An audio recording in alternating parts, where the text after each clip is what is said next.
ಸಂಕ್ರಾಂತಿ ಹಬ್ಬಕ್ಕೆ ಮನೆಗೆ ಬಂದ ನೆಂಟ್ರು. ಪಕ್ಷಿಗಳ ಊರು. ಆ ದಿನ ಸಂಕ್ರಾಂತಿ ಹಬ್ಬ. ತುನಿಯ ಮನೆ ನೋಡಕ್ಕೆ ತುಂಬಾ ಚೆನ್ನಾಗಿ ಅಲಂಕಾರ ಮಾಡಿತ್ತು. ಅದು ಅಲ್ಲದೆ ತುನಿ ತಿಂಡಿ ಮಾಡ್ತಾ ಇದ್ದಾಗ ತುಪ್ಪದ ವಾಸನೆ ಮನೆ ಇಡೀ ಕೂಡ ಹರಡ್ತಾ ಇತ್ತು. ತುನಿ ಹಾಗೂ ಬುಜ್ಜಿ ಇಬ್ರು ಸೇರಿ ತಿಂಡಿಗಳನ್ನ ಮಾಡ್ತಾ ಇದ್ರು. ಬುಜ್ಜಿ, ಇವತ್ ನಮ್ಮ ಮನೆಗೆ ಎಲ್ರು ಬರ್ತಾ ಇದ್ದಾರೆ. ಚಿಚ್ಚು ಅತ್ತೆ, ಚೋಟು ಚಿಕ್ಕಮ್ಮ ಮತ್ತೆ ಅವ್ರ ಮಕ್ಳೆಲ್ಲ. ಅವರಿಗೆ ಯಾವ ತೊಂದರೆ ಆಗದಂತೆ ನೋಡ್ಕೋಬೇಕು. ಆವಾಗ ಬುಜ್ಜಿ ಲಡ್ಡುಗಳನ್ನ ನೋಡಿ, ಅಮ್ಮ, ಅವ್ರು ಬರ್ತಾ ಇರೋದು ನಮ್ನ ನೋಡ್ಲಿಕ್ಕ ಅಥವಾ ತಿನ್ಲಿಕ್ಕ? ದೀಪಾವಳಿ ಹಬ್ಬಕ್ಕೆ ನಮ್ಮ ಮನೆಗೆ ಬಂದಿದ್ದಾಗ ಎಲ್ಲವನ್ನು ತಿಂದು ಖಾಲಿ ಮಾಡಿ ಇನ್ನು ಏನಾದ್ರೂ ಇದೆಯಾ ಅಂತ ಕೇಳ್ತಾ ಇದ್ರು. ಚಿಚಿ, ಹಾಗೆಲ್ಲ ಹೇಳ್ಬಾರ್ದು ಬುಜ್ಜಿ. ಅತಿಥಿ ದೇವೋಭವ. ಹಬ್ಬ ಅಂದ್ರೆ ಎಲ್ಲರ ಜೊತೆ ಸೇರಿ ಮಾಡೋದು. ಹಾಗೆಲ್ಲ ಮಾತಾಡ್ಬಾರ್ದು. ನಮ್ ಜೊತೆ ತುಂಬಾ ಇದೆ ಅಲ್ವಾ? ಸರಿ ಅಮ್ಮ, ನಿಮ್ಮ ಒಳ್ಳೆತನನೇ ಅವರಿಗೆ ಒಳ್ಳೇದಾಗಿರೋದು. ಈ ಸಲ ಅವನು ಎಷ್ಟು ಬ್ಯಾಗ್ಗಳನ್ನ ತರ್ತಾರೋ. ಇನ್ನೊಂದ್ ಕಡೆ ಚೋಟಿಗಿಳಿ ಹಾಗೂ ಚಿಚುಕಾಗೆ ಅವರ ಇಬ್ರು ಮಕ್ಕಳಾದ ಚಿನ್ನುಕಾಗೆ ಹಾಗೂ ಬನ್ನುನ ಕರ್ಕೊಂಡು ಟುನಿಯ ಮನೆಗೆ ಹೋಗ್ತಾ ಇದ್ರು. ಅವರ ಇಬ್ರು ಕೈಯಲ್ಲೂ ಕೂಡ ಒಂದೊಂದು ಬ್ಯಾಗ್ ಇತ್ತು. ಆ ಬ್ಯಾಗ್ ಒಳಗಡೆ ಮಡಚಿಟ್ಟಿರುವ ಚಿಕ್ಕ ಚಿಕ್ಕ ಬ್ಯಾಗ್ಗಳು ಇತ್ತು. ಆವಾಗ ಚಿಚ್ಚು ರಹಸ್ಯವಾಗಿ, ಕೇಳ್ತಾ, ಈ ದಿನ ತುನಿ ಮನೆಯಲ್ಲಿ ಒಬ್ಬಿಟ್ಟು, ಚಕ್ಕುಲಿ, ಲಾಡು, ಕಜ್ಜಾಯ ಎಲ್ಲನೂ ಮಾಡಿಟ್ಟಿದಾರಂತೆ. ನಮ್ ಪ್ಲಾನ್ ಯೋಚನೆ ಇದೆ ಅಲ್ಲ? ಚಿಚ್ಚು, ನಮ್ಮ ಪ್ಲಾನ್ ನಮಗೆ ಯೋಚನೆ ಇದೆ. ನಾವ್ ಏನ್ ತಿನ್ನೋದಿಲ್ಲ, ನಾವು ಡಯಟಿಂಗ್ ಅಂತ ಹೇಳ್ಬೇಕು.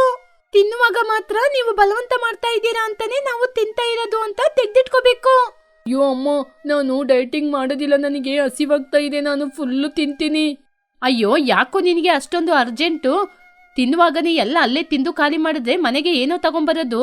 ಇದು ನಮ್ಮ ತಾತನಿಗೆ, ಮನೇಲಿರುವ ನಮ್ಮ ಅಜ್ಜಿಗೆ ಅಂತ ಎಲ್ರಿಗೂ ತಗೊಂಬರ್ಬೇಕಲ್ವಾ? ಅದೇ ಬುದ್ಧಿವಂತಿಕೆ ಅಂದ್ರೆ. ಹೌದು ಚಿನ್ನು, ನಮ್ಮ ಅಮ್ಮ ನನಗೆ ತುಂಬಾ ದೊಡ್ಡ ಬ್ಯಾಗ್ ಕೊಟ್ಟಿದ್ದಾರೆ. ಅದರಲ್ಲಿ ಸುಮಾರು 50 ರವೆ ಉಂಡೆ ಹಿಡಿಯುತ್ತೆ. ನಾವು ಕ್ರಿಕೆಟ್ ಆಡುವಾಗ ತಿನ್ಕೊಂಡೇ ಇರ್ಬೋದು. ಸರಿ ಸರಿ, ಕಿರ್ಚಾಡ್ಬೇಡಿ. ತುನಿ ಮನೆ ಬಂತು, ನಿಧಾನವಾಗಿ ಹೋಗಿ. ನೆಂಟ್ರು ಮನೆಗ್ ಬಂದ್ರು. ತುನಿ ಹಾಗೂ ಬುಜ್ಜಿ ಇಬ್ರು ಕೂಡ ಅವರನ್ನ ಸ್ವಾಗತ ಮಾಡಿದ್ರು. ಆವಾಗ ಚಿಚುಕಾಗೆ, ತುನಿ, ಹ್ಯಾಪಿ ಸಂಕ್ರಾಂತಿ. ನಿನ್ ಮನೆ ಎಷ್ಟೊಂದು ಚೆನ್ನಾಗಿದೆ. ತುಂಬಾ ಘಮಘಮ ಅಂತ ವಾಸನೆ ಬರ್ತಿದೆ. ಇವಾಗಷ್ಟೇ ನಾವು ಟಿಫಿನ್ ತಿಂದು ಬಂದಿದ್ದು, ಹೊಟ್ಟೆ ಫುಲ್ ಆಗಿದೆ. ಹೌದು ತುನಿ, ನಾನು ಕೂಡ ಡಯಟಿಂಗ್ ಅಲ್ಲಿದ್ದೀನಿ. ತಣ್ಣೀರು ಸಾಕು. ಹಾಗೆ ಹೇಳಿದ್ರೆ ಹೇಗೆ? ಹಬ್ಬದ ದಿನ ಡಯಟಿಂಗ್ ಏನು? ಕನಿಷ್ಠ ಸ್ವಲ್ಪ ರುಚಿ ಆದ್ರೂ ನೋಡಿ. ಬನ್ನಿ, ಬಂದ್ ಕೂತ್ಕೊಳ್ಳಿ. ಬುಜ್ಜಿ ಅವಳ ಮನಸ್ಸಲ್ಲಿ, ಇವರ ನಾಟಕ ಆರಂಭವಾಯಿತು. ಎಲ್ರು ಬಂದು ಕೂತ್ಕೊಂಡ್ರು. ತುನಿ ಅವ್ರೆಲ್ರಿಗೂ ಕೂಡ ಬಡ್ಸದ್ಲು. ತಗೋ ಚಿಚ್ಚು, ಬಿಸಿ ಬಿಸಿ ಕಜ್ಜಾಯ, ತುಪ್ಪದಲ್ಲಿ ಮಾಡಿದ್ದು. ಅಯ್ಯಯ್ಯೋ, ತುಪ್ಪದಲ್ಲಿ ಮಾಡಿದ ಕಜ್ಜಾಯನ? ಅಯ್ಯೋ, ಕೊಲೆಸ್ಟ್ರಾಲ್ ಜಾಸ್ತಿ ಆಗುತ್ತೆ. ಏನ್ ಮಾಡೋದು? ನೀನ್ ತಗೋ ಅಂತ ಹೇಳ್ತಿದ್ಯಲ್ಲ. ಸರಿ, ಒಂದು ಇಡು. ಹೊಟ್ಟೆ ಖಾಲಿ ಇದ್ರೆ ಕೂಡ ಚೆನ್ನಾಗಿರೋದಿಲ್ಲ. ಸರಿ, ನನಗೆ ಒಂದು 4 ಕೊಡು ಸಾಕು. ಹೌದು ತುನಿ, ನೀನು ಕಷ್ಟಪಟ್ಟು ಮಾಡಿದ್ಯಲ್ಲ, ಎಲ್ಲದ್ರಲ್ಲೂ ಒಂದೊಂದು ಇಡು. ಆ ಪಾತ್ರೆಯಲ್ಲಿ ಇರೋದ್ನೆಲ್ಲ ಇಟ್ಬಿಡು. ಕಣ್ಮುನ್ಗಡೆ ಬೇಡ ಬೇಡ ಅಂತ ಹೇಳ್ತಾ ಇದ್ರು. ಎಲ್ರು ಆ ತಿಂಡಿಗಳನ್ನ ತಿಂತಾ ಇದ್ರು. ಅದ್ರಲ್ಲೂ ಚಿನ್ನು ಬನ್ನು ಇಬ್ರು ಕೂಡ ಪಂದ್ಯ ಹಾಕೊಂಡು ತಿಂತಾ ಇದ್ರು. ತುನಿ ಆಂಟಿ, ಈ ಲಡ್ಡು ಸೂಪರ್, ಇನ್ನೊಂದು 10 ಕೊಡಿ. ಅರೆ ಚಿನ್ನು, ಇವಾಗ ತಾನೇ 10 ತಿಂದೆ, ಹೊಟ್ಟೆ ಒಡೆದೋಯ್ತದೆ ಕಣೋ. ಅಯ್ಯೋ ತುನಿ, ಹಾಗೆಲ್ಲ ಹೇಳ್ಬೇಡಮ್ಮ. ಅವನು ಬೆಳೆಯುವ ಹುಡುಗ ಅಲ್ವಾ? ಇನ್ನೊಂದು 10 ತಿಂದ್ರು ಏನೂ ಆಗಲ್ಲ. ತುನಿ, ಅವನಿಗೆ ಇಡು ತುನಿ. ಅಯ್ಯೋ ತುನಿ, ಇದು ಬಿಸಿ ಆರೋಗೋಯ್ತು. ಬಿಸಿ ಬಿಸಿ ಇದ್ರೆ ಚೆನ್ನಾಗಿರ್ತಿತ್ತು. ಇರಿ ಇರಿ, ಬಿಸಿ ಬಿಸಿಯಾಗಿ ಇದೆ. ಇವಾಗ ಹೋಗಿ ತಗೊಂಬರ್ತೀನಿ. ಊಟದ ಸಮಯ ಮುಗೀತು. ಎಲ್ರೂ ಹೊಟ್ಟೆ ಇಟ್ಕೊಂಡು ಕೂತ್ಕೊಂಡಿದ್ರು. ಈವಾಗ್ಲೇ ನಿಜವಾದ ಪ್ಲಾನ್ ಕೂಡ ಶುರುವಾಯ್ತು. ಚಿಚುಕಾಗೆ ಅವಳ ಹೊಟ್ಟೆಯಲ್ಲಿ ಕೈ ಇಟ್ಕೊಂಡು, ಅಯ್ಯೋ ತುನಿ, ನಿನ್ ಕೈ ರುಚಿ ಅಂದ್ರೆ ಅಮೃತ ತಿನ್ನುವ ಹಾಗೆ ಇರುತ್ತೆ. ಅದಕ್ಕೆ ಎಲ್ಲ ತಿಂದು ಖಾಲಿ ಮಾಡಿದೆ. ಪಾಪ ನಮ್ಮ ಮನೆಯವರು ಒಬ್ರೇ ಇದ್ದಾರೆ, ಅವರಿಗೆ ಕಜ್ಜಾಯ ಅಂದ್ರೆ ತುಂಬಾ ಇಷ್ಟ. ಹಾಗಂತ ಅಳೋ ತರ ನಾಟಕ ಮಾಡಿದ್ಲು. ಅಯ್ಯೋ ಚಿಚ್ಚು, ನೀನ್ ಚಿಂತೆ ಮಾಡ್ಬೇಡ, ಅವರಿಗೋಸ್ಕರ ಕಳಿಸ್ತೀನಿ. ಎಷ್ಟು ಬೇಕು? ಅಯ್ಯಯ್ಯೋ, ಅವ್ರಿಗೋಸ್ಕರ ಕಳಿಸ್ತೀಯ? ಬೇಡ ಬೇಡ, ಮನೆಯಲ್ಲಿ ನಮ್ಮ ಅತ್ತೆ ಮಾವ, ಪಕ್ಕದ ಮನೆ ಮಕ್ಕಳು ಅಂತ ತುಂಬಾ ಜನ ಇದ್ದಾರೆ. ಅವರಿಗೆ ಅಂದ್ರೆ ಒಂದು 10-20 ಲಡ್ಡು, ಹಾಗೇನೆ ಸುಮಾರು ಕಜ್ಜಾಯ, ಚಕ್ಕುಲಿ ಎಲ್ಲನೂ ಹಾಕು. ವೇಸ್ಟ್ ಆಗ್ಬಾರ್ದಲ್ವಾ? ತುನಿ, ನನಗೂ ಕೂಡ ಮನೆಯಲ್ಲಿ ಬನ್ನುವಿನ ತಂದೆ ಇದ್ದಾರೆ. ಅವರಿಗೆ ಪಾಯಸ ಅಂದ್ರೆ ತುಂಬಾ ಇಷ್ಟ, ಸ್ವೀಟ್ಸ್ ಅಂದ್ರೆ ಕೂಡ ತುಂಬಾ ಇಷ್ಟ. ನನಗೂ ಸ್ವಲ್ಪ ಹಾಕಿಕೊಡು. ಆ ಪಾಯಸನ ಒಂದು ಡಬ್ಬಿಗೆ ಹಾಕಿಕೊಡು, ನಾಳೆ ಬಿಸಿ ಮಾಡ್ಕೊಂಡು ಕುಡಿತೀವಿ. ಆವಾಗ ಬುಜ್ಜಿ, ಅಮ್ಮಮ್ಮ, ಹಾಗಾದ್ರೆ ನಾಳೆ ನಮಗೆ ಅಂತ ಏನು ಬೇಡವಾ? ಅಯ್ಯೋ ಬುಜ್ಜಿ, ಯಾಕಿನೇ ಹಾಗೆ ಹೇಳ್ತಾ ಇದ್ದೀಯಾ? ನಿಮ್ಮ ಅಮ್ಮ ನಾಳೆ ನಿಂಗೆ ಫ್ರೆಶ್ ಆಗಿ ಮಾಡ್ಕೊಡ್ತಾಳೆ. ಹಳೆದು ತಿಂದ್ರೆ ಹೊಟ್ಟೆ ನೋವು. ನಮ್ಮಿಂದ ನಿಮ್ಮ ಆರೋಗ್ಯ ಕೆಟ್ಟೋಗ್ಬಾರ್ದು. ಬುಜ್ಜಿ ಅವ್ರು ಕೇಳಿದಾರಲ್ವಾ, ಹಬ್ಬದ ದಿನ ಕೊಡೋದಿಲ್ಲ ಅಂತ ಹೇಳ್ಬಾರ್ದು. ಪಾಪ ಟುನಿ ಅಡಿಗೆ ಮನೆಯಲ್ಲಿರುವ ತಿಂಡಿಗಳನ್ನೆಲ್ಲ ತಗೊಂಡ್ ಬಂದು ಅವರ ಚೀಲಗಳಲ್ಲಿ ಹಾಕ್ತಾ ಇದ್ಲು. ಚಿಚುಕಾಗಿ ಹಾಗೂ ಚೋಟುಗಿಳಿ ಅವರ ಬ್ಯಾಗಲ್ಲಿಟ್ಟಿದ್ದ ಚಿಕ್ಕ ಚಿಕ್ಕ ಗೋಣಿ ಚೀಲಗಳನ್ನ ಹೊರಗಡೆ ತೆಗೆದ್ರು. ಆಂಟಿ, ನೀವು ಮಾರ್ಕೆಟಿಗೆ ಬಂದಿರೋದಾ? ಇಷ್ಟು ದೊಡ್ಡ ಬ್ಯಾಗ್ನ ತಂದಿದ್ದೀರಾ? ಅಯ್ಯೋ ಬುಜ್ಜಿ, ಹಾಗೇನೇ ಇರ್ಬೇಕು. ಯಾಕೆಂದ್ರೆ ಪ್ಲಾಸ್ಟಿಕ್ ಉಪಯೋಗ ಮಾಡಬಾರ್ದಲ್ವಾ? ಪರಿಸರ ಸಂರಕ್ಷಣೆ ನಮ್ಮ ಹೊಣೆ ಅಲ್ವಾ? ಟುನಿ ಆ ದಿನ ಮಾಡಿದ ಎಲ್ಲಾ ತಿಂಡಿಗಳ ಜೊತೆ ಸೇರಿ ಮಕ್ಕಳಿಗೋಸ್ಕರ ಇಟ್ಕೊಂಡಿದ್ದ ಚಕ್ಕುಲಿನ ಕೂಡ ಬಿಡ್ಲೇ ಇಲ್ಲ. ಅಮ್ಮೋ, ಆಂಟಿ ಜೊತೆ ಆ ಫ್ರಿಜ್ ಅಲ್ಲಿರುವ ಜಾಮ್ನ ಕೇಳು, ನಂಗೆ ಜಾಮ್ ಬೇಕು. ತುನಿ, ನನ್ ಮಗ ಜಾಮ್ ಕೇಳ್ತಿದ್ದಾನೆ, ಅದನ್ನೂ ಕೊಡ್ತೀಯಾ? ಅದು ತಿಂಡಿಗಳಲ್ಲ ಅತ್ತೆ, ನಾನು ಸ್ಕೂಲಿಗೆ ಹೋಗುವಾಗ ಬ್ರೆಡ್ ಅಲ್ಲಿ ಜಾಮ್ ಹಾಕೊಂಡು ತಿನ್ಕೊಂಡು ಹೋಗಕ್ಕೆ ತಂದಿರೋದು. ಅಯ್ಯೋ ತುನಿ, ನೀನ್ ಯಾವಾಗ್ಲೂ ತಿಂತೀಯಲ್ವಾ? ನನ್ ಮಗ ಇವತ್ತೊಂದಿನ ಕೇಳ್ತಾ ಇದ್ದಾನೆ, ಕೊಡು, ಹಂಚಿಕೊಂಡು ತಿನ್ನೋದೇ ತುಂಬಾ ಒಳ್ಳೇದು. ಟುನಿ ನಗುತ್ತಾ ಆ ಜಾಮ್ ಬಾಟಲ್ನ ತಗೊಂಡ್ ಬಂದ್ ಕೊಟ್ಲು. ಆ ದಿನ ಸಂಜೆ ಸಮಯ ಚೋಟು ಹಾಗೂ ಚಿಚು ಇಬ್ರು ಹೊರಡಕ್ಕೆ ತಯಾರಾದ್ರು. ಮೊದಲು ಅವರು ಮನೆಗೆ ಬಂದಾಗ ತಗೊಂಡ್ ಬಂದಿದ್ದ ಚಿಕ್ಕ ಬ್ಯಾಗ್ ಇಲ್ಲ, ಇವಾಗ 2 ದೊಡ್ಡ ಗೋಣಿ ಚೀಲಗಳು ಇತ್ತು. ಅದು ಎಷ್ಟು ವೆಯ್ಟ್ ಆಗಿತ್ತು ಅಂದ್ರೆ ಅದನ್ನ ಎತ್ಕೊಂಡು ಹೋಗೋದು ಕಷ್ಟ ಅಂತ ಅವರಿಬ್ರಿಗೂ ಗೊತ್ತಾದ್ರೂ ಕೂಡ ಅದನ್ನ ಅವರು ಬಿಡೋ ಹಾಗೆ ಇಲ್ಲ. ತುನಿ, ತುಂಬಾ ಥ್ಯಾಂಕ್ಸ್ ತುನಿ. ಮುಂದಿನ ಹಬ್ಬಕ್ಕೆ ಇದೇ ರೀತಿ ಬರ್ತೀವಿ. ಹೌದು, ಯುಗಾದಿ ಪಚ್ಚಡಿ ಹಾಗೇನೆ ಒಬ್ಬಿಟ್ಟೆಲ್ಲ ಮಾಡ್ತೀಯಲ್ವಾ, ಆಗ ದೊಡ್ಡ ಡಬ್ಬಿ ತಗೊಂಡ್ಬರ್ತೀವಿ. ಬುಜ್ಜಿ ಅವರನ್ನ ನೋಡಿ, ಅಮ್ಮ ನೋಡಿದ್ರ, ಅವ್ರು ಬರುವಾಗ ಖಾಲಿ ಕೈ ಬೀಸ್ಕೊಂಡ್ ಬಂದ್ರು, ಆದ್ರೆ ಇವಾಗ ದೊಡ್ಡ ಮಾರ್ಕೆಟ್ ಇಂದ ತಗೊಂಡೋಗೋ ರೀತಿ ತಗೊಂಡೋಗ್ತಾ ಇದ್ದಾರೆ. ಪರವಾಗಿಲ್ಲ ಬುಜ್ಜಿ, ಅವರು ಸಂತೋಷವಾಗಿ ಹೋಗ್ತಿದಾರಲ್ವಾ? ದಾರಿಯಲ್ಲಿ ಆ ಮೂಟೆನ ಎತ್ಕೊಂಡು ಹೋಗಕ್ಕಾಗದೆ ಚಿಚು ಚೋಟು ಒಂದು ಜಾಗದಲ್ಲಿ ನಿಂತ್ಕೊಂಡ್ರು. ಅಯ್ಯಯ್ಯೋ, ನನ್ ಬೆನ್ನು ಮೂಳೆಲ್ಲ ಮುರಿದೋಗ್ತಾ ಇದೆ. ಇದ್ರಲ್ಲಿ ಕಲ್ಲಿದ್ಯಾ ಅಥವಾ ತಿಂಡಿಗಳಿದ್ಯಾ? ಹೌದು ಚಿಚ್ಚು, ನನ್ನ ಚೀಲ ಕೂಡ ತುಂಬಾ ಭಾರವಾಗಿದೆ. ನಾವು ಅತ್ಯಾಸ ಪಟ್ವಾ? ಅತ್ಯಾಸನೂ ಇಲ್ಲ, ಏನೂ ಇಲ್ಲ. ಹೀಗೆ ತಗೊಂಡೋದ್ರೇನೆ 10 ದಿನಕ್ಕೆ ನಾವು ಅಡಿಗೆ ಮಾಡೋದೇ ಬೇಡ, ಹಾಗೇನೆ ಕೂತ್ಕೊಂಡ್ ತಿನ್ಬೋದು. ಆವಾಗ್ಲೇ ಅಲ್ಲಿಗೆ ಮಹಿ ಹಾಗೂ ಲೂಸಿ ಇಬ್ರು ಬರ್ತಾ ಇದ್ರು. ಅವರನ್ನು ಟುನಿ ಮನೆಗೆನೆ ಹೋಗ್ತಾ ಇದ್ರು. ಏನ್ ಚಿಚ್ಚು, ಏನ ಮೂಟೆ ವಲಸೆ ಹೋಗ್ತಿದ್ದೀರಾ? ಆವಾಗ ಚಿಚುಕಾಗೆ, ಇಲ್ಲ ಇಲ್ಲ ಮಗಿಯವ್ರೆ, ಇದು ನಮ್ಮ ಬಟ್ಟೆ ಲಾಂಡ್ರಿಗೆ ತಗೊಂಡೋಗ್ತಾ ಇದ್ದೀವಿ. ಏನು ಬಟ್ಟೆನಾ? ಚೀಲದಿಂದ ಲಡ್ಡಿನ ವಾಸನೆ ಬರ್ತಿದೆ. ಅದು ನಾನು ಲಡ್ಡು ಪರ್ಫ್ಯೂಮ್ ಹಾಕಿದೀನಿ, ಅದಕ್ಕೇನೆ ನನ್ ಮೇಲೆಯಿಂದ ಲಡ್ಡು ವಾಸನೆ ಬರ್ತಿದೆ. ಹಾಗಂತ ಹೇಳಿ ಅವರಿಬ್ರು ತುಂಬಾನೇ ಕಷ್ಟಪಟ್ಟು ಆ ಚೀಲನ ಎತ್ಕೊಂಡು ಹೋದ್ರು. ಮಹಿ ನಗುತ್ತಾ, ನನ್ಗೆ ಎಲ್ಲಾನು ಅರ್ಥ ಆಯ್ತು. ತುನಿ ಮನೆಯಲ್ಲಿ ಹಬ್ಬ ಮಾಡಿ ಇರ್ತಾರೆ, ಪಾಪ ನಮಗೆ ಆದ್ರೂ ಏನಾದ್ರೂ ಇಟ್ಟಿದ್ದಾಳ ಇಲ್ವೋ? ಹಾಗಂತ ಟುನಿ ಮನೆಗೆ ಹೋದ್ರು. ಟುನಿ ಅವರನ್ನ ಸ್ವಾಗತ ಮಾಡಿದ್ಲು. ಬನ್ನಿ ಮಗಿಯವ್ರೆ, ಬನ್ನಿ ಲೂಸಿ, ಬನ್ನಿ ಕೂತ್ಕೊಳ್ಳಿ. ಆಂಟಿ, ನಮ್ಮ ಮನೆಯಲ್ಲಿ ಲಡ್ಡು ಕಜ್ಜಾಯ ಎಲ್ಲನೂ ಖಾಲಿ ಆಯ್ತು. ಆ ಪಿಸ್ನರಿ ಗುಂಪು ಬಂದು ಎಲ್ಲ ತಕೊಂಡೋದ್ರು. ಪರವಾಗಿಲ್ಲ ಬುಜ್ಜಿ, ನಮಗೆ ಏನು ಬೇಡ, ನಾವು ತಿನ್ಲಿಕ್ಕೆ ಬಂದಿಲ್ಲ, ನಿಮ್ನ ನೋಡ್ಕೊಂಡು ಹೋಗಕ್ಕೆ ಬಂದು. ಅಯ್ಯೋ ಹಾಗೆಲ್ಲ ಹೇಳ್ಬೇಡಿ, ಅವ್ರು ಹೋದ್ಮೇಲೆ ನಾನು ಫ್ರೆಶ್ ಆಗಿ ಮಾಡಿದ್ದು. ತಗೊಳ್ಳಿ, ಬಿಸಿ ಬಿಸಿ ಕಜ್ಜಾಯ ಚಕ್ಕುಲಿ. ಟುನಿ ಪುನಃ ಹೊಸದಾಗಿ ಮಾಡಿರುವ ತಿಂಡಿಗಳನ್ನ ತಗೊಂಡ್ ಬಂದು ಅವ್ರೆಲ್ರಿಗೋಸ್ಕರ ಕೊಟ್ಲು. ತುನಿ, ನಿನ್ನ ತಾಳ್ಮೆಗೆ ಕೈ ಮುಗಿಬೇಕು. ಎಲ್ರೂ ಸಂತೋಷವಾಗಿ ತಿಂದ್ರು. ಅಲ್ಲಿ ಸೀನ್ ಕಟ್ ಮಾಡಿದ್ರೆ ಈ ಕಡೆ ಚಿಚುಕಾಗೆಯ ಮನೆಯಲ್ಲಿ ಚಿನ್ನುಕಾಗೆ ಆ ಚೀಲನ ಓಪನ್ ಮಾಡ್ದ. ಅಮ್ಮ, ನನಗೆ ಲಡ್ಡು ಕೊಡು, ನಾನು ಲಡ್ಡು ತಿಂತೀನಿ. ಒಂದ್ ದಿನಕ್ಕೆ ಎಷ್ಟೋ ತಿಂತೀಯಾ? ಟೈಮ್ ಟೇಬಲ್ ಹಾಕಿ ಕೊಡ್ತೀನಿ ಇರು. ಬಿಸಿ ಬಿಸಿಯಾದ ಕಜ್ಜಾಯ ಒಳಗಡೆ ಇಟ್ಟಿದ್ರಿಂದ ಅದು ಬಿಸಿಗೆ ಎಲ್ಲಾನು ಅಂಟ್ಕೊಂಡು ಒಂದು ಮುದ್ದೆ ತರ ಆಗಿತ್ತು. ಚಕ್ಕುಲಿನೂ ಒಡೆದು ಹೋಗಿತ್ತು. ಲಡ್ಡುಗಳೆಲ್ಲಾನು ಇವಾಗ ಬೂಂದಿ ಆಯ್ತು. ಅಯ್ಯಯ್ಯೋ, ನನ್ನ ಕಜ್ಜಾಯ ಎಲ್ಲ ಅಂಟ್ಕೊಂಡಿದೆ, ಇವಾಗ ಇದನ್ನ ಹೇಗೆ ಬಿಡಿಸೋದು? ಅಮ್ಮ, ಇದು ಕಜ್ಜಾಯ ರೀತಿ ಇಲ್ಲ, ಹಲ್ವಾ ರೀತಿ ಇದೆ, ಇದನ್ನ ಸ್ಪೂನಲ್ಲೇ ತಿನ್ಬೇಕು. ಚೋಟುವಿನ ಮನೆಯಲ್ಲೂ ಇದೇ ಪರಿಸ್ಥಿತಿ. ಅವರು ತಗೊಂಡ್ ಬಂದಿದ್ದ ಪಾಯಸ ಲೀಕ್ ಆಗಿ ಎಲ್ಲ ತಿಂಡಿಗಳ ಮೇಲೆ ಬಿದ್ದು ಎಲ್ಲಾನು ಅಂಟ್ಕೊಂಡಿತ್ತು. ಅಮ್ಮ, ಇದು ಪಾಯಸನಾ ಅಥವಾ ಸುಗಿನ ಉಂಡೆನಾ? ಎಸೆಯಿಂದ ಹೀಗೆ ಚೀಲದಲ್ಲಿ ತಂದ್ರೆ ಹೀಗೇನೆ ಆಗೋದು, ಹೇಗಾದ್ರೂ ತಿನ್ನೋ. ಕೊನೆಗೆ ಅವ್ರು ತಗೊಂಡ್ ಬಂದಿದ್ದು ಎಲ್ಲಾನು ಹಾಳಾಗೋಗಿತ್ತು. ಆದ್ರೆ ಈ ಕಡೆ ಟುನಿಗೂ ಬಚ್ಚಿ ಎಲ್ರಿಗೋಸ್ಕರನೂ ಹೊಸ ತಿಂಡಿಗಳನ್ನ ಮಾಡಿ ತಿಂತಾ ಇದ್ಲು. ಈ ಕಥೆಯಲ್ಲಿರುವ ನೀತಿ ಏನು ಅಂದ್ರೆ, ದುರಾಸೆ ದುಃಖಕ್ಕೆ ದಾರಿ ತೋರ್ಸುತ್ತೆ. ತುಂಬಾನು ಆಸೆ ಪಟ್ಟು ನನಗೆ ಎಲ್ಲ ಬೇಕು ಅಂತ ಅನ್ಕೊಂಡ್ರೆ ಕೊನೆಗೆ ಅದು ನಿನಗೂ ಸಿಗಲ್ಲ, ಯಾರಿಗೂ ಯಾವುದಕ್ಕೂ ಉಪಯೋಗಕ್ಕೂ ಬರಲ್ಲ. ಪಕ್ಷಿಗಳ ಊರಿನಲ್ಲಿ ಅದು ಡಿಸೆಂಬರ್ 31ನೇ ತಾರೀಕು ಸಂಜೆ ಸಮಯ. ಆ ದಿನ ಚಳಿಯಂತೂ ನಿಜವಾಗ್ಲೂ ತುಂಬಾನೇ ಭಯಂಕರವಾಗಿತ್ತು. ಆದ್ರೂ ಸರಿ, ಎಲ್ಲರ ಮನಸ್ಸಲ್ಲೂ ಒಂದು ಹೊಸ ಉತ್ಸಾಹನೂ ಇತ್ತು. ಯಾಕಂದ್ರೆ ಇವತ್ತು ರಾತ್ರಿನೇ ಹೊಸ ವರ್ಷ ಹುಟ್ಟೋದು. ಹೀಗಿರುವಾಗ ಚಿಚುಕಾಗೆ ಮಾತ್ರ ಏನೋ ವಿಷಯದ ಬಗ್ಗೆ ತುಂಬಾನೇ ಆಲೋಚನೆ ಮಾಡ್ತಾ ಇದ್ಲು.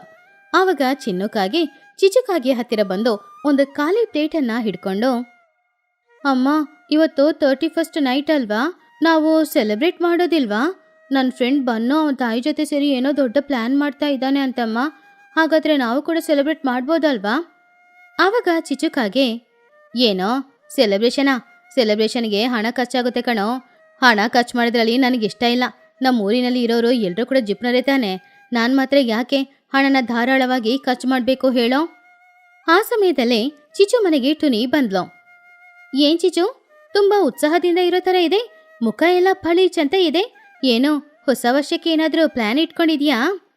ಪ್ಲ್ಯಾನ್ ಇಲ್ಲ, ಏನಿಲ್ಲ, ಊಟ ಮಾಡಿ ಮಲ್ಗೋದೆ ಟುನಿ. ಸರಿ, ಏನಾದರೂ ಸೆಲೆಬ್ರೇಷನ್ ಮಾಡೋಣ ಅಂದರೂ ಕೂಡ ನಮ್ಮೂರಲ್ಲಿ ಎಲ್ಲರೂ ಜಿಪ್ನರು, ಯಾರೂ ₹1 ಕೂಡ ಖರ್ಚೇ ಮಾಡಲ್ಲ. ಆವಾಗ ಟುನಿ ನಗುತ್ತಾ, ಹೌದು ಚಿಚು, ನಮ್ಮೂರಿನ ಜಿಪ್ನರ ಸಂಘದ ಬಗ್ಗೆ ನಮಗೆ ಗೊತ್ತಿಲ್ವಾ ಏನೋ. ಆದರೆ ಇದಕ್ಕೆ ನನ್ನ ಹತ್ರ ಒಂದು ಐಡಿಯಾ ಇದೆ.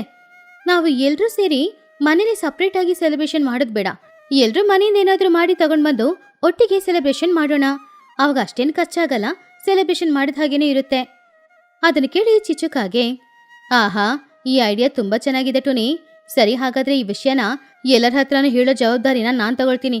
ಇದು ನನ್ನ ಕಾಂಟ್ರಿಬ್ಯೂಷನ್, ಸರಿನಾ? ನಮ್ಮೂರಿನ ಮಧ್ಯದಲ್ಲಿರುವ ಆಲದ ಮರದ ಹತ್ರ ಎಲ್ಲರನ್ನೂ ಬರಕ್ಕೆ ಹೇಳ್ತೀನಿ. ಹಾಗಂತ ಹೇಳಿ ಚಿಚುಕಾಗೆ ಎಲ್ಲರನ್ನ ಪಾರ್ಟಿಗೆ ಕರೆಯೋದಕ್ಕೋಸ್ಕರ ಹೋದ್ಲು. ಮೊದಲು ಅವಳು ಹೋಗಿದ್ದು ಚೋಟುಗಿಳಿಯ ಹತ್ತಿರ. ಚೋಟು ಹಾಗೂ ಬನ್ನು ಇಬ್ರು ಅವ್ರ ತೋಟದಲ್ಲಿ ನಿಂತ್ಕೊಂಡಿದ್ರು. ಚೋಟು, ಇವತ್ತು ರಾತ್ರಿ ಹೊಸ ವರ್ಷದ ಪಾರ್ಟಿ. ಅದಕ್ಕೆ ನೀನೇನು ಮಾಡಿ ತಗೊಂಡು ಬರ್ತಾ ಇದೀಯಾ? ಏನಾದರೂ ಸೂಪರಾಗಿ ಗುಲಾಬ್ ಜಾಮೂನ್ ಮಾಡಿ ತಗೊಂಡು ಬರ್ತೀಯಾ? ಅದನ್ನು ಕೇಳಿದ ಚೋಟುಗಿಳಿ ಸ್ವಲ್ಪ ಸೀರಿಯಸ್ ಆಗಿ, ಏನೋ ಗುಲಾಬ್ ಜಾಮೂನಾ? ಗುಲಾಬ್ ಜಾಮೂನ್ಗೆ ಸಕ್ಕರೆ ಖರ್ಚಾಗುತ್ತೆ. ಸಕ್ಕರೆ ಎಷ್ಟು ಬೆಲೆ ಅಂತ ಗೊತ್ತಾ? ನಾನೊಂದು ಮಾಡ್ತೀನಿ. ನಾನು ಕಡಲೆಕಾಯಿನ ಬೇಯಿಸಿ ತಗೊಂಡು ಬರ್ತೀನಿ. ಅದು ಹೆಲ್ತ್ಗೆ ತುಂಬ ಒಳ್ಳೆಯದು, ಚೆನ್ನಾಗಿರುತ್ತೆ. ಎಲ್ಲರೂ ಕೂತ್ಕೊಂಡು ಚಳಿಗೆ ತಿನ್ಬೋದು. ಚಿಚು ಆಂಟಿ, ನಮ್ಮಮ್ಮ ಈ ಕಡಲೆಕಾಯಿನ ಬಿಟ್ಟರೆ ಬೇರೆ ಏನೂ ಕೊಡಲ್ಲ. ಸುಮ್ಮನಿರೋ, ಕಡಲೆಕಾಯಿಲಿ ಎಷ್ಟು ಹೆಲ್ತ್ ಬೆನಿಫಿಟ್ಸ್ ಇದೆ ಅಂತ ನಿಂಗೆ ಗೊತ್ತಿಲ್ಲ. ಅದು ತುಂಬ ಒಳ್ಳೆಯದು. ಆವಾಗ ಚಿಚುಕಾಗೆ, ಏನೋ ಕಡಲೆಕಾಯ? ಸರಿ ಹೋಯ್ತು, ಅದ್ರಲ್ಲಿ ಸ್ವಲ್ಪ ಉಪ್ಪಾದ್ರೂ ಹಾಕಿ ಬೇಯಿಸ್ಕೊಂಡು ಬಾ. ಹಾಗಂತ ಚಿಚು ಲೂಸಿಯ ಮನೆಗೆ ಹೋದ್ಲು.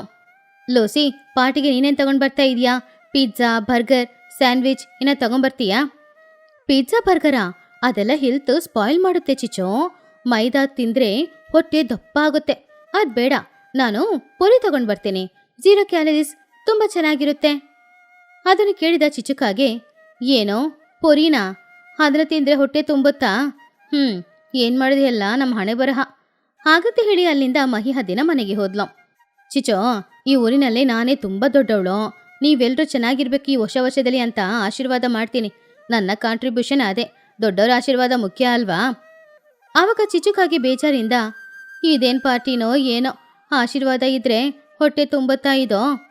ಹಾಗಂತ ಅಂದ್ಕೊಂಡು ಆ ದಿನ ಸಂಜೆ ಚಿಚುಕಾಗಿ ಟುನಿಯ ಹತ್ತಿರ ಹೋಗಿ, ಟುನಿ, ನಾವು ಊರಿನಲ್ಲಿರುವ ಜಿಪುಣರು ಸಾಧಾರಣ ಜಿಪುಣರಲ್ಲ, ತುಂಬ ಡೀಲಕ್ಸ್ ಜಿಪುಣರು. ಒಬ್ಬರು ಕಡಲೆಕಾಯಿ, ಇನ್ನೊಬ್ರು ಪುರಿ, ಇನ್ನೊಬ್ರು ಆಶೀರ್ವಾದ. ಇವರನ್ನೆಲ್ಲ ಇಟ್ಕೊಂಡು ನಾವು ಹೇಗೆ ಪಾರ್ಟಿನ ಸೆಲೆಬ್ರೇಟ್ ಮಾಡೋದು ಹೇಳೋ? ಬೇಜಾರು ಮಾಡ್ಕೊಳ್ಬೇಡ ಚಿಚು, ನೀನು ನಾನು ಇಬ್ಬರೇ ಇದ್ದೀವಲ್ವಾ, ನಾವೇನಾದರೂ ಮಾಡ್ಕೊಂಡು ಹೋಗೋಣ. ನಾನು ಎಗ್ ಫ್ರೈಡ್ ರೈಸ್ ಮಾಡ್ತೀನಿ. ಆವಾಗ ಚಿಚುಕಾಗೆ ಯೋಚನೆ ಮಾಡಿ, ಹಾಗಾದರೆ ನಾನು ಕೂಡ ಚಿಕನ್ 65 ತಗೊಂಡು ಬರ್ತೀನಿ. ಎಗ್ ಫ್ರೈಡ್ ರೈಸ್ಗೆ ಚಿಕನ್ 65 ಇದ್ದರೆ ಜೊತೆಗೆ ತಿನ್ನೋಕ್ಕೆ ತುಂಬ ಚೆನ್ನಾಗಿರುತ್ತೆ. ವಾವ್, ಚಿಕನ್ 65ಯಾ? ಹಾಗಾದರೆ ಈ ದಿನ ರಾತ್ರಿ ಸೆಲೆಬ್ರೇಷನ್ ಪಕ್ಕವಾಗಿರುತ್ತೆ. ಹಾಗೆ ಆ ದಿನ ರಾತ್ರಿ ಸಮಯ ಊರಿನ ಮಧ್ಯದಲ್ಲಿರುವ ಆಲದ ಮರದ ಹತ್ರ ಎಲ್ಲ ಪಕ್ಷಿಗಳು ಬಂದರು. ಅಲ್ಲಿ ಚಳಿ ಕಾಯೋದಕ್ಕೋಸ್ಕರ ಅವರು ಬೆಂಕಿ ಕೂಡ ಹಾಕ್ಕೊಂಡಿದ್ರು. ನಾನು ಕಡಲೆಕಾಯಿ ತಗೊಂಡು ಬಂದಿದ್ದೀನಿ, ಹೆಲ್ತ್ಗೆ ತುಂಬ ಒಳ್ಳೆಯದು. ಬೇಯಿಸಿದ್ದೀನಿ, ಉಪ್ಪಾಕಿದ್ದೀನಿ, ಎಲ್ಲರೂ ತಗೊಳ್ಳಿ. ಈ ಸೆಲೆಬ್ರೇಷನ್ಗೆ ನನ್ನ ಕಾಂಟ್ರಿಬ್ಯೂಷನ್ ಇದೆ. ಆವಾಗ ಬನ್ನು ಹೋಗಿ ಚಿನ್ನುಕಾಗಿ ಹತ್ರ, ಚಿನ್ನು, ನಿಮ್ಮಮ್ಮ ಏನಾದರೂ ಸ್ಪೆಷಲ್ ಆಗಿ ತಗೊಂಡು ಬರ್ತಾರೇನೋ? ನಮ್ಮಮ್ಮ ಯಾವಾಗ ನೋಡಿದ್ರೆ ಈ ಕಡಲೆಕಾಯಿ ಮಾತ್ರ ಕೊಡ್ತಾರೆ. ನಮ್ಮಮ್ಮ ಏನು ಮಾಡ್ತಾರೋ ಗೊತ್ತಿಲ್ಲ ಕಣೋ, ಏನೋ ಸ್ಪೆಷಲ್ ಇದೆ, ಕೆಂಪು ಕೆಂಪಾಗಿತ್ತಷ್ಟೆ. ನಾನು ಪುರಿ ತಗೊಂಡು ಬಂದಿದ್ದೀನಿ. 0 ಕ್ಯಾಲರೀಸ್ ಫುಡ್ಡು, ಹೆಲ್ತ್ಗೆ ತುಂಬ ಒಳ್ಳೆಯದು.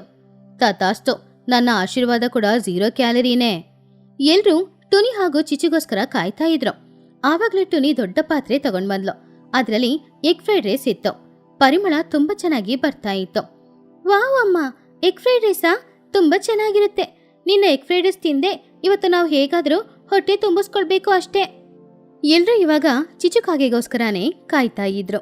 ಚಿಚುಕಾಗೆ ಚಿಕನ್ 65 ಮಾಡಿ ತಗೊಂಡು ಬರ್ತಾಳೆ ಅಂತ ಎಲ್ಲರೂ ತುಂಬಾನೇ ಸಂತೋಷವಾಗಿದ್ರು. ಲೂಸಿ ಚೋಟು ಕೂಡ ಅವ್ರ ಡಯಟ್ನ ಬಿಡಬೇಕು ಅಂತ ಅಂದ್ಕೊಂಡಿದ್ರು. ಹೀಗಿರುವಾಗ ಒಂದು ದೊಡ್ಡ ಹಾಟ್ ಬಾಕ್ಸ್ನ ತಗೊಂಡು ಚಿಚುಕಾಗೆ ಅಲ್ಲಿಗೆ ಬಂತು. ಎಲ್ರು ಚಿಕನ್ 65ಗೋಸ್ಕರ ಕಾಯ್ತಾ ಇದ್ದಾಗ ಚಿಚು ಆ ದೊಡ್ಡ ಹಾಟ್ ಬಾಕ್ಸ್ನ ತಗೊಂಡಲ್ಲಿಗೆ ಬಂದಾಗ, ಹಾ ಎಲ್ರು ರೆಡಿನಾ ಪಾರ್ಟಿ ಸೆಲೆಬ್ರೇಷನ್ಗೋಸ್ಕರ? ನಾನು ನಿಮ್ಮೆಲ್ರಿಗೋಸ್ಕರ ಸ್ಪೆಷಲ್ ಚಿಕನ್ 65 ತಗೊಂಡ್ ಬಂದಿದ್ದೀನಿ. ಇದು ರೆಸ್ಟೋರೆಂಟ್ ಸ್ಟೈಲು. ಚಿಚು ಬೇಗ ತೆಗಿ, ನನಗೆ ಬೇಗ ತಿನ್ಬೇಕಂತ ಅನಿಸ್ತಿದೆ.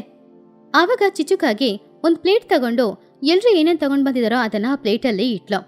ಫ್ರೈಡ್ ರೈಸ್, ಕಡ್ಲೆಕಾಯಿ, ಪುರಿ ಇದೆಲ್ಲಾನು ಇಟ್ಮೇಲೆ ಇವಾಗ ನನ್ನ ಸ್ಪೆಷಲ್ ಐಟಮ್ ಚಿಕನ್ 65 ಹಾಗಂತ ಹೇಳಿ ಅವಳು ಹಾಟ್ ಬಾಕ್ಸ್ನ ಓಪನ್ ಮಾಡಿದಾಗ ಆ ಪಾತ್ರೆಯಲ್ಲಿ ಚಿಕನ್ 65 ಇಲ್ಲ, ಅದಕ್ಕೆ ಬದಲಾಗಿ ಕೆಂಪು ಮೆಣಸಿನಕಾಯಿ ಇತ್ತು. ಎಲ್ರು ಏನಪ್ಪಾ ಇದು ಅಂತ ನೋಡ್ತಾ ಇದ್ದಾಗ ಅಲ್ಲಿದ್ದು ಬರೀ ಕೆಂಪು ಮೆಣಸಿನಕಾಯಿ ಅನ್ನೋದ್ರಿಂದ ಪಾಪ ಎಲ್ರು ತುಂಬಾನೇ ಡಿಸಪಾಯಿಂಟ್ ಆದ್ರು. ಏನ್ ಚಿಚಿ ಇದು ಚಿಕನ್ 65 ಅಂತ ಹೇಳ್ದೆ, ನೋಡಿದ್ರೆ ಇಲ್ಲಿ ಕೆಂಪು ಮೆಣಸಿನಕಾಯಿ ಮಾತ್ರ ಇದೆ. ಹೌದು ಚಿಚ್ಚು, ಇದು 5 ಸ್ಟಾರ್ ಅಡಿಗೆನಾ? ಆವಾಗ ಚಿಚ್ಚು ನಗುತ್ತಾ, ಹೌದು, ಚಿಕನ್ ತಗೊಳ್ಳೋಣ ಅಂತ ಹೋದೆ, ಕೆಜಿ 300 ರೂಪಾಯಿ ಅಂತ ಹೇಳಿದ್ರು. 300 ರೂಪಾಯಿ ಕೊಟ್ಟು ಕೆಜಿ ಯಾಕೆ ತಗೊಳ್ಬೇಕು ಅಂತ ಮಾರ್ಕೆಟ್ಗೆ ಹೋಗಿ ಹಸಿ ಮೆಣಸಿನಕಾಯಿ ತಗೊಂಡ್ ಬಂದು ಚಿಕನ್ 65 ಪೌಡರಲ್ಲಿ ಡಿಪ್ ಮಾಡಿ ಫ್ರೈ ಮಾಡಿ ತಗೊಂಡ್ ಬಂದಿದ್ದೀನಿ. ಇದು ಚಿಕನ್ 65 ಅಲ್ಲ, ಮಿರ್ಚಿ 65, ಚಿಲ್ಲಿ 65. ತುಂಬಾ ಚೆನ್ನಾಗಿರುತ್ತೆ, ಈ ಚಳಿಗೆ ತಿನ್ನಿ. ಚೀ, ಇದು ಮೋಸ. ಇದಕ್ಕೆ ನಮ್ಮಮ್ಮ ನನಗೆ ಕೊಡೋ ಕಡಲೆಕಾಯಿನೇ ಪರವಾಗಿಲ್ಲ ಅಂತ ಅನಿಸ್ತಿದೆ. ಆವಾಗ ಬುಜ್ಜಿ ಕೂಡ, ಹೌದು, ನಾನು ಚಿಕನ್ 65 ತಿನ್ಬೇಕು ಅಂತ ಆಸೆಯಿಂದ ಇದ್ದೆ. ಇದೇನಪ್ಪ ಪಾರ್ಟಿ, ಯಾರು ತಿನ್ನಕ್ಕೆ ಏನೋ ತಗೊಂಡ್ ಬರ್ಲಿಲ್ಲ. ಖಾರ ಖಾರ ಈ ಚಳಿಗೆ ತಿಂದ್ರೆ ಆರೋಗ್ಯಕ್ಕೆ ತುಂಬಾ ಒಳ್ಳೇದು, ಉಚಿತವಾಗಿ ಕೊಡ್ತಾ ಇದ್ದೀನಿ, ನನ್ನ ಬಗ್ಗೆ ತಪ್ಪಾಗಿ ಮಾತಾಡ್ತೀರಾ? ಹಾಗಂತ ಹೇಳಿ ಚಿಚುಕಾಗೆ ಎಲ್ರಿಗೂ ಆ ಚಿಲ್ಲಿನ ಕೊಟ್ಲು. ಜಿಪುಣರ ಊರಿನಲ್ಲಿ ಸೆಲೆಬ್ರೇಷನ್ ಹೀಗಿದೆ ಇರುತ್ತೆ ಅಂತ ಅವ್ರಿಗೆ ಗೊತ್ತು. ಎಲ್ರೂ ಊಟ ಮಾಡೋಕ್ಕೆ ಶುರು ಮಾಡಿದ್ರು. ತುನಿ ಮಾಡಿದ ರೈಸ್ ಚೆನ್ನಾಗಿತ್ತು, ಆದ್ರೆ ಚಿಚುಕಾಗಿ ಕೊಟ್ಟ ಆ ಚಿಲ್ಲಿನ ತಿಂದ ತಕ್ಷಣ ಪಾಪ ಎಲ್ರು ಖಾರ ಖಾರ, ನೀರು ನೀರು, ಅಯ್ಯೋ ಉರಿತಾ ಇದೆ, ಬಾಯಿಯೆಲ್ಲ ಉರಿತಾ ಇದೆ ಹಾಗಂತ ಕಿಚ್ಚಾಡಕ್ಕೆ ಶುರು ಮಾಡಿದ್ರು. ಎಲ್ರಿಗೂ ನೀರು ಕುಡಿಬೇಕು ಅಂತ ಅನಿಸ್ತು. ಲೂಸಿ ಪಾರಿವಾಳದ ಕಣ್ಣಿಂದ ಕಣ್ಣೀರು ಬಂತು. ಚೋಟಿಗಳಿಗೆ ತಕ್ಷಣ ನೀರು ಬೇಕು ಅಂತ ಅನಿಸ್ತು. ಅಮ್ಮ ನೀರು, ಏನ್ ಖಾರ ಇದು ಹಾಗಂತ ಹೇಳಿದಾಗ ಚಿಚುಕಾಗಿ ನೀರ್ ಬಾಟಲ್ ತೆಗ್ದಿಟ್ಲು. ಚಿಚುಕಾಗಿ ಆ ನೀರ್ ಬಾಟಲ್ನ ತೆಗ್ದಿಟ್ಟು ಎಲ್ಲರ ಮುಂದ್ಗಡೆ, ಇದು ಮಿನರಲ್ ವಾಟರ್, ಒಂದು ಬಾಟಲ್ಗೆ 5 ರೂಪಾಯಿ ಕೊಟ್ರೆ ಇನ್ ನೀರ್ ಕೊಡ್ತೀನಿ. ಎಲ್ರೂ ಶಾಕ್ ಆದ್ರು. ಏನು, ನೀರಿಗೆ ಹಣನಾ? ಅಲ್ಲ, ಖಾರ ಖಾರ ಮೆಣಸಿನ್ಕಾಯಿ ನೀನ್ ಕೊಟ್ಟು ಇವಾಗ ಖಾರಕ್ಕೆ ನೀರ್ ಕೊಡು ಅಂದ್ರೆ ಅದಕ್ಕೆ ಹಣ ಕೇಳ್ತೀಯಾ? ಹೌದು, ಇದು ಬಿಸ್ನೆಸ್ಸು, ಪ್ಯೂರ್ ಬಿಸ್ನೆಸ್ಸು. ಇವಾಗ ನಿಮ್ಗೆ ಖಾರಕ್ಕೆ ನೀರ್ ಬೇಕು ಅಂದ್ರೆ 5 ರೂಪಾಯಿ ಕೊಟ್ಟು ನೀರ್ ತಗೊಂಡ್ ಕೊಡಿರಿ, ಇಲ್ಲಾಂದ್ರೆ ಖಾರ ಖಾರ ಅಂತ ಹೇಳಿ ಹಾಗೇನೆ ಕೂತ್ಕೊಂಡಿರಿ. ಹಾಗಂತ ಹೇಳಿದಾಗ ಬೇರೆ ದಾರಿ ಇಲ್ದೆ ಎಲ್ರೂ ಚಿಚುಕಾಗಿಗೆ 5 ರೂಪಾಯಿ ಕೊಟ್ಟು ಆ ನೀರನ್ನ ತಗೊಂಡ್ ಕುಡಿದು ಖಾರ ಕಡಿಮೆ ಆಯ್ತು. ಚೀಚಿ, ಏನಪ್ಪ ಸೆಲೆಬ್ರೇಷನ್ ಇದು? ಇಲ್ಲಿ ತಿನ್ನಕ್ಕೆ ಏನೂ ಇಲ್ಲ, ಇದ್ರಲ್ಲಿ ಖಾರ ಖಾರ ಮೆಣಸಿನ್ಕಾಯಿ ಕೊಟ್ಟು ಅದು ಖಾರ ಅಂತ ಹೇಳಿದ್ರೆ ಅದಕ್ಕೆ ಕುಡಿಯಕ್ಕೆ ನೀರಿಗೆ ಹಣ ಕೇಳ್ತಾ ಇದ್ದಾರೆ. ಇದೆಲ್ಲ ಒಂದು ಸೆಲೆಬ್ರೇಷನಾ? ಹಾಗಂತ ಬುಜ್ಜಿ ಕೋಪ ಪಟ್ಟಾಗ, ಹೌದು, ಜಿಪುಣರ ಊರಿನಲ್ಲಿ ಸೆಲೆಬ್ರೇಷನ್ ಹೀಗೇನೆ ಇರುತ್ತೆ. ಇವಾಗ ನನ್ಗೆ ಅರ್ಥ ಆಗ್ತಾ ಇದೆ, ನನ್ನ ಜಿಪುಣತನನ ನಾನು ಬಿಡ್ತಾ ಇದ್ದೀನಿ. ಅದರಲ್ಲೂ ಚಿಚು, ನೀನ್ ಇದೆಯಲ್ಲ, ನೀನು ನಿಜವಾಗ್ಲು ತುಂಬಾನೇ ಮೋಸ ಮಾಡಿದೆ ಎಲ್ರಿಗೂ. ಆವಾಗ ಚಿಚುಕಾಗೆ ನಗುತ್ತಾ ಗೊತ್ತಿಲ್ಲದೆ ಆ 65ನ ತಿಂದ್ಲು. ಆವಾಗ ಅವಳಿಗೂ ಕೂಡ ತುಂಬಾನೇ ಖಾರ ಆಯ್ತು. ನೀರು ಅಂತ ಜೋರಾಗಿ ಕಿಚ್ಚಾಡ್ತಿದ್ಲು. ಅಯ್ಯೋ ದೇವ್ರೆ, ಗೊತ್ತಿಲ್ಲದೆ ಎಲ್ರಿಗೂ ಈ ಚಿಲ್ಲಿನ ಕೊಟ್ಬಿಟ್ಟೆ, ದಯವಿಟ್ಟು ನನ್ನನ್ನ ಕ್ಷಮಿಸ್ಬಿಡಿ. ಹಾಗಂತ ಚಿಚು ಬೇಜಾರ್ ಮಾಡ್ಕೊಳ್ತಿದ್ದಾಗ ಗಾಳಿಯಲ್ಲಿ ಒಂದು ಒಳ್ಳೆ ಪರಿಮಳ ಬಂತು. ಏನಂತ ನೋಡಿದ್ರೆ ಆವಾಗ್ಲೇ ಕುಹುಬಾತು ಒಂದು ದೊಡ್ಡ ಗಾಡಿನ ತಳ್ಕೊಂಡ್ ಬರ್ತಾ ಇದ್ಲು. ಆ ಗಾಡಿಯಲ್ಲಿ ಸುಮಾರು ಪಾತ್ರೆಗಳು ಕೂಡ ಇತ್ತು. ನಿಮ್ಮೆಲ್ಲರ ಜಿಪುಣತನ ನನಗೆ ಚೆನ್ನಾಗಿ ಗೊತ್ತು, ಅದಕ್ಕೆ ನಾನು ನಿಮಗೋಸ್ಕರ ಬಿರಿಯಾನಿ ಮತ್ತೆ ಗುಲಾಬ್ ಜಾಮೂನ್ ಮಾಡಿ ತಗೊಂಡ್ ಬಂದಿದ್ದೀನಿ. ಇದಕ್ಕೆ ಹಣ ಏನ್ ಕೊಡೋದ್ ಬೇಡ, ಬನ್ನಿ ಸೆಲೆಬ್ರೇಷನ್ ಸ್ಟಾರ್ಟ್ ಮಾಡೋಣ. ಹಾಗಂತ ಹೇಳಿದಾಗ ಮಕ್ಳೆಲ್ರೂ ಕೂಡ ತುಂಬಾನು ಸಂತೋಷಪಟ್ರು. ಏನು, ಬಿರಿಯಾನಿನಾ, ಗುಲಾಬ್ ಜಾಮೂನ? ಕುಹು ಆಂಟಿ, ನೀವು ತುಂಬಾ ಚೆನ್ನಾಗಿರ್ಬೇಕು. ಹಾಗೆ ಕುಹುನ ಮೆಚ್ಕೊಂಡು ಎಲ್ರೂ ಕೂಡ ಸಂತೋಷವಾಗಿ ಗುಲಾಬ್ ಜಾಮೂನ್ನ ತಿಂದ್ರು. ಆವಾಗ ಚಿಚುಕಾಗಿನ ಗುಲಾಬ್ ಜಾಮೂನ್ ತಿಂದು, ಕುಹು, ನೀನು ನಿಜವಾಗ್ಲೂ ದೇವತೆ ಕಣೆ, ನೀನ್ ತಗೊಂಡ್ ಬಂದಿರುವ ಈ ಗುಲಾಬ್ ಜಾಮೂನ್ ಬಿರಿಯಾನಿ ತಿಂದು ನಾವು ಸೆಲೆಬ್ರೇಷನ್ ಶುರು ಮಾಡಿದೀವಿ, ನಿನಗೆ ಥ್ಯಾಂಕ್ಸ್ ಹೇಳ್ಬೇಕು. ಮುಂದಿನ ವರ್ಷನಾದ್ರೂ ಚಿಕನ್ 65 ಮಾಡಿ ತಗೊಂಡ್ ಬಾ. ಯಾವಾಗ ನೋಡಿದ್ರು ಸುಳ್ಳು ಹೇಳ್ಕೊಂಡೇ ಇರ್ಬೇಡ ನೀನು. ಹಾಗೆ ಆದ್ರೆ ರಾತ್ರಿ 12 ಗಂಟೆ ಸಮಯ ಆಯ್ತು. ಎಲ್ರಿಗೂ ಮನ್ಸಲ್ಲಿ ಸ್ವಲ್ಪ ನೋವಿತ್ತು. ಅವರು ಜಿಪ್ನರಾಗಿರೋದ್ರಿಂದಾನೇ ಇಷ್ಟು ಕಷ್ಟ ಅಂತ. ಈ ದಿನ ಸೆಲೆಬ್ರೇಷನ್ ಚೆನ್ನಾಗಿದೆ ಅಂದ್ರೆ ಅದಕ್ಕೆ ಕಾರಣ ಕುಹು ಅಂತ ಅವ್ರಿಗೆ ಚೆನ್ನಾಗಿ ಗೊತ್ತು. ಜಿಪ್ನರಾಗಿ ಇರಬಾರ್ದು ಅಂತ ಆ ದಿನ ರಾತ್ರಿ ಅವ್ರು ನಿರ್ಧಾರ ಮಾಡಿದ್ರು.